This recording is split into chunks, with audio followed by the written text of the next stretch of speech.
안녕하십니까 성도 여러분. 오늘은 다섯째 날 3월 17일 목요일입니다. 말씀의 제목은 감사를 드리자라는 제목으로 함께 말씀을 나누겠습니다. 우리 함께 말씀 나누기 전에 기도하겠습니다. 하늘에 계신 아버지 하나님, 오늘 저에게 귀한 말씀 주셔서 하나님의 나라를 위협으로 받은 백성들로서 우리 하나님 앞에 기쁘게 생애하며 매 순간마다 감사함으로 하나님을 섬기며 살아가는 하나님의 귀한 백성들로서 다시 한번 주님 앞에서 그렇게 살기로 결심하는 귀한 하나님의 자녀들 되게 도와주시옵소서. 우리 주님, 하나님을 믿는다 하며 기쁨이 없는 삶을 살지 않게 하시고, 하나님을 믿는다 하며 다른 일을 학대하거나 다른 일을 멸실치 않게 하셔서 우리가 온전히 하나님의 백성으로서 합당한 품성을 소유하며 살아갈 수 있도록 도와주시옵소서. 말씀 나누겠습니다. 모든 말씀 속에서 매 순간마다 우리가 감사의 삶을 또 감사의 생애를 살 수 있도록 인도하시기를 예수님의 이름으로 기도합니다. 아멘. 감사합니다. 오늘 다섯째 날 우리 말씀의 제목은 감사를 드리자라는 제목으로 함께 말씀을 나누게 됩니다. 우리가 어제 함께 나눈 말씀은 무슨 말씀이었습니까? 하나님께서 당신의 남은 모든 백성들에게 특별히 하늘에서 구별되는 그 모든 하나님의 나라를 유업으로 받을 그 장자들에게 흔들리지 않는 나라를 유업으로 주시겠다라고 약속하십니다. 이것이 무엇입니까? 우리 예수님께서 이 땅에 오실 때에 온 세상은 다 심판의 대상이지만 그러나 하나님께서 구별하시고 또한 하나님을 사랑하며 그분만을 섬기기로 작정한 그 모든 하나님의 백성들은 바로 그 최후의 심판의 날이라고 불려지는 그날이 죽음의 날이나 혹은 슬픔의 날이나 통곡의 날이 아니라 하나님의 백성들에게는 기쁨과 정말 환희와 찬양의 감사를 드리는 그런 날임을 우리가 잊지 말아야 할 것입니다. 성도들이 얻은 그 영원한 그 나라, 흔들리지 않는 그 나라, 세상 모두는 다 흔들려서 큰 변혁에 휩싸이겠지만 그러나 하나님의 백성들은 우리가 신실함으로 흔들리지 않는 나라를 유업으로 받게 될 것이라는 것이죠. 여러분, 우리가 한 가지 기억해야 할 것 바로 그 무엇이었습니까? 우리가 매일매일 살아가며 살아가는 모든 신앙인의 삶은 진지해야 하지만 심각하지 말아야 된다라고 하는 것입니다. 왜 그렇습니까? 하나님의 말씀은 심각해서 이루어질 수 있는 구원이 아니라는 것이죠. 우리 하나님의 그 신앙은, 그분을 믿는 신앙은 우리가 참으로 진지해야 합니다. 그러나 말씀으로 인하여 인간적인 잘못된 그런 해석과 편견 때문에 삶이 심각해진다면 섬기는 기쁨과 봉사의 모든 감사의 마음이 사라지게 된다면 하나님을 올바르게 섬길 수 없게 되기 때문이지요. 자, 그래서 오늘 목요일 소리는 감사를 드리자라는 제목으로 함께 말씀의 은혜를 나눕니다. 히브리서에서 하나님께서 우리를 위해서 행하신 모든 놀라운 일들에 대해서 우리가 드려야 할 합당한 반응은 그분께 올바른 예배를 드림으로 감사를 표현하는 것이라고 오늘 본문에서는 이야기합니다. 그래서 히브리서 12장 28절의 말씀과 그리고 13장 15절과 16절의 말씀을 비교해 보면서 우리가 어떻게 하면 하나님께 받으실 만한 예배를 우리가 드릴 수 있겠는가라고 하는 것을 깊이 고민하는 시간이 되면 좋겠습니다.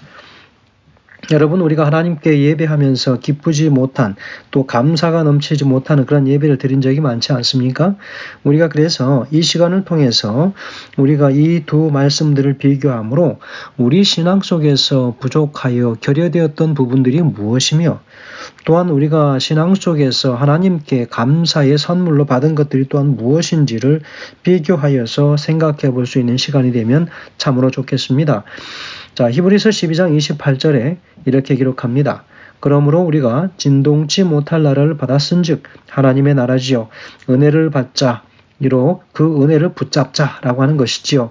이로 말미암아 경건함과 두려움으로 하나님을 기쁘시게 섬길지니라고 이야기하죠.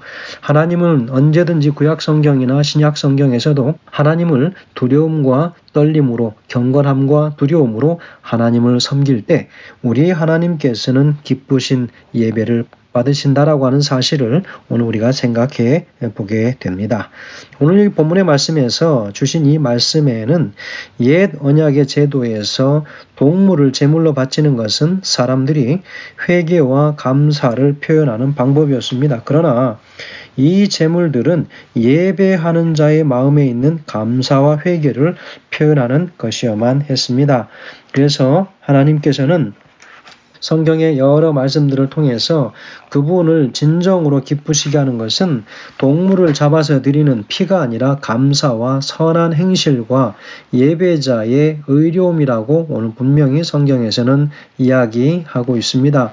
그래서 사도 바울은 이야기하기를 여기 히브리서 13장 15절과 16절을 통해서는 이렇게 기록하지요. 이러므로 우리가 예수로 말미암아 항상 찬미의 제사를 하나님께 드리자. 이는 그 이름을 증거하는 입술의 열매니라 라고 이야기하지요. 오직 선한 행함과 서로 나눠주기를 잊지 말라. 이 같은 제사는 하나님이 기뻐하시느니라 라고 이야기하지요. 하나님께서 기뻐 받으실 만한 예배의 조건이 무엇입니까? 오직 선을 행하는 것입니다. 그리고 서로 나눠주기를 잊지 않고 살아가는 것입니다. 그래서 이런 제사는 하나님이 기뻐 받으신다라고 말씀하시지요. 자, 이렇게 살기 위하여 우리가 어떻게 해야 하는가? 15절에서 보면 이러므로 우리가 예수로 말미암아 항상 찬미의 제사를 하나님께 드리자. 이는 그 이름을 증거하는 입술의 열매니라 그랬습니다. 여러분, 과거에는 구약에서는 늘 짐승을 잡아서 피의 제사를 드려야 했지만 이제는 사도 바울은 이 신약 시대에는 피의 제사가 우리를 회개하거나 우리의 감사의 마음을 살아가는 그리스도인의 즐거운 삶을 살게 하는 것이 아니라 무엇이라고 이야기합니까? 항상 찬미의 제사를 드린다. 그 찬미는 하나님을 섬김으로 인하여 기뻐하는 삶을 사는 사람들이 찬미의 제사를 드리게 되지요. 그런 기뻐하는 삶을 사는 그런 예배자는 어떠한 삶의 태도를 가지며 살까요? 바로 히브리서 12장 28절에서 기록한 것처럼 경건함과 두려움으로 하나님을 기쁘시게 섬기는 그런 성도들의 자세라고 이야기하고 있습니다. 여러분, 오늘 사도 바울이 이야기하는 것 중에서 이 찬양과 고백과 감사와 선한 행실의 제사를 드림으로 하늘 성소에서 하나님을 예배하도록 우리를 초청한다라고 이야기합니다. 이것이 바로 하나님을 기쁘시게 하는 참된 예배라고 이야기합니다. 자, 여기 히브리서 13장 1절부터 6절까지 보면 하나님의 진정한 백성들이 기쁘게 섬기며 살아갈 때 행하는 일들이 무엇인가? 바로 이런 조건들을 이야기합니다. 히브리서 13장 1절에 형제 사랑하기를 계속하고 라고 이야기하고 있지 않습니까? 형제 사랑은 이웃 사랑을 강조하는 성결 법전과 연결된 것으로 우리가 볼 수 있겠습니다. 레위기 19장 18절에 기록되어 있죠. 믿음의 공동체 내에서 형제 자매들을 서로 연결해서 그 연대감을 갖고 살 수 있도록 하는 것이지요. 이것은 그리스도인들이 지속적으로 지녀야 할 특징들이라고 볼 수 있겠습니다. 13장 2절에서는요. 손님 대접하기를 잊지 말라 그랬습니다. 여러분, 형제 사랑을 더 확대해서 손님 대접이라고 이야기하고 있지 않습니까? 손님 대접에 관한 권면은 예수님께서 말씀하신 가르침을 분명하게 반영하고 있는 말씀이지요. 마태복음 25장 35절에서 예수님께서는 그 말씀을 강조하셨죠. 당시 그리스도인들은 핍박으로 인해서 복음 전도 여행과 그 여행을 위한 그 숙식을 하기가 어려웠기 때문에 그리스도인들이 손님을 대접하는 것은 복음 전도 사역에 있어서 아주 중요한 일을 담당하는 것이라고 이야기하고 있지 않습니까? 이렇게 대접하는 것은 이로써 부지 중에 천사들을 대접하는 일이 있다 이야기하죠. 누구를 이야기합니까? 바로 아브라함을 이야기하고 있습니다. 자, 13장 3절에서는요. 자기도 함께 갇힌 것 같이 갇힌 자를 생각하고 자기도 몸을 가졌은 즉 학대받는 자를 생각하라 그랬습니다. 자, 누구를 염려하라고 그랬습니까? 감옥에 갇힌 자를 생각하고 혹은 복음으로 인하여 복음의 온전한 자유함을 느끼지 못하는 그런 사람들을 바르게 대우하라는 것이지요. 자기 몸을 가졌은즉 학대받는 자를 생각하라 그랬습니다. 자기도 몸을 가졌은즉 우리가 다 몸을 갖고 살아가는데 고통을 가하면 그것이 고통스럽다고 하는 것 누구든지 다 알 수 있습니다. 그런 서로의 마음을 이해해 줄 수 있는 넓은 마음을 갖도록 이야기하는 것이지요. 본문에서 사도 바울은 형제 사랑에서 손님 대접에서 갇힌 자와 학대받는 자에 대한 대접으로 확대하고 있습니다. 당시 갇힌 사람들은 심한 대우를 받아서 음식이나 의복들이 없었죠. 그런 것에 대해서 가족이나 친구들의 도움을 받아야 됐습니다. 그래서 만약 가족이나 친구들의 직접적인 도움이 없다면 그들은 감옥에서 굶주려 죽고야 마는 그런 상황에 놓였었던 사람들이었죠. 여러분, 우리와 서로 다른 형편에 살고 있는 사람들의 마음을 서로 이해하고 보듬어 줄 수 있는 그런 정신이 오늘 우리에게 필요한 것이지요. 13장 4절에서는요.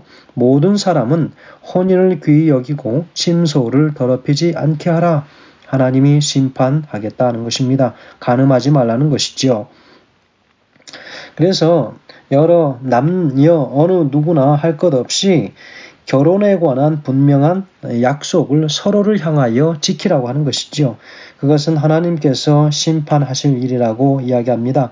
누구를 향하여 이야기합니까? 음행하는 자들이지요. 결혼 외에 다른 방법으로 성적인 관계를 맺는 것을 금지하는 것입니다. 성적 범죄를 이야기하는 것이지요.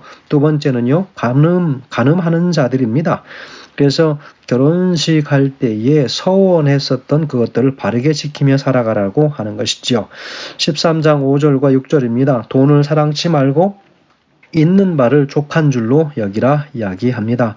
돈을 사랑치 말라고 하는 것, 바로 그것은 그리스도인들에게 자주 강조된 금지 명령이었죠. 그래서 하나님 사랑하는 것보다 더 이 물질을 귀하게 여기고 하나님 사랑하는 것을 뛰어넘어서 이 만몬신을 섬기며 살아가는 것에 관한 경계입니다. 그리고 13장 계속해서 5절 6절에서 이야기하지요. 그가 친히 말씀하시기를 내가 과연 너희를 버리지 아니하고 과연 너희를 떠나지 아니하리라 라고 그렇게 말씀하십니다. 이러한 법들을 바르게 지키며 살아갈 때 하나님께서는 그들을 지키시고 보호하시겠다라고 약속을 주십니다. 그러므로 우리가 담대히 가로되 주는 나를 돕는 자신이 내가 무서워 아니하겠노라 사람이 내게 어찌하리요 라고 사도 바울은 이야기하고 있지 않습니까? 성도 여러분, 우리가 어떻게 하면 올바른 행실을 가진 그리스도인들로서 거듭난 삶을 살 수 있겠습니까? 선한 행실과 우리가 가진 것을 나누는 일이 하나님을 예배하는 일에 있어서 중요한 부분이 되어야 할 이유가 무엇인지를 이야기하고 있습니다. 오늘 우리는 하나님께 받은 바 최선을 다하여 다른 이를 돕고 그들의 삶을, 그들의 형편을 염려하며 살아가는 것. 그래서 우리가 믿는 바 그 믿음의 모든 선한 행실들이 겉으로 표현되어질 때 다른 사람들을 유익하도록 이끌어주는 일 참으로 중요합니다. 그리스도인이라고 하면서 다른 사람에게 늘 마음에 부담을 끼치고 피해를 끼치고 이기적이고 자기중심적으로 살아간다면 그것은 그리스도인이 아닐 것입니다. 그것은 하나님께서 분명히 심판하시겠죠. 자, 영감의 글에는 이렇게 표현하고 있습니다. 부조와 선지자 353페이지에서 이렇게 기록합니다. 최선의 봉사를 주님께 드리라. 우리는 하나님께 봉사하기 위하여 자신들을 바쳐야 하며 될 수 있는 대로 거의 완전한 제물이 되도록 노력해야 한다. 하나님께서는 우리가 드릴 수 있는 최선의 것보다 못한 것은 무엇이든지 기뻐하지 않으실 것이다. 온 마음으로 그분을 사랑하는 사람들은 생애의 최선의 봉사를 그분께 드리고자 할 것이다 라고 기록하고 있습니다. 오늘 우리는 이 말씀을 통해서 하나님을 기쁘시게 하는 참된 예배는 형식적으로 드리는 예배가 아니라 감사와 선한 행실과 그러한 삶을 통해서 드러나는 예배자의 의로운 삶이라고 하는 것이지요. 성도 여러분, 오늘 우리가 이 한 주에 이 말씀들을 이제 거의 마무리되어 가면서 우리가 어떻게 하나님의 거듭난 백성들로서 남은 자들로서 살아가야 할지에 관한 분명한 답을 오늘 우리가 얻게 되시길 간절히 소망합니다. 그러한 하나님의 백성들에게 결코 흔들리지 않는 나라를 하나님께서는 선물로 은혜로 허락하실 것이고, 그러나 하나님의 말씀에 순종하며 살지 않는 사람들은 시대의 마지막에 흔들리는 모든 그 흔들림에, 그리고 우리 주님 오실 때에 천지가 흔들리는 그 흔들림 속에 그들이 받아야 할 온전한 심판을 받게 될 것이라고 하는 것이지요. 그러나 여러분 기억해야 할 것은 하나님의 백성들은 심판이 아니라 기쁨의 날이요, 정말 잔치와 같은 그런 날임을 오늘 우리가 기억하셔서 하늘을 반드시 유업으로 물려받는 하나님의 귀한 선택받은 하늘의 장자들이 되시길 간절히 소망하면서 말씀을 줄이겠습니다. 감사합니다.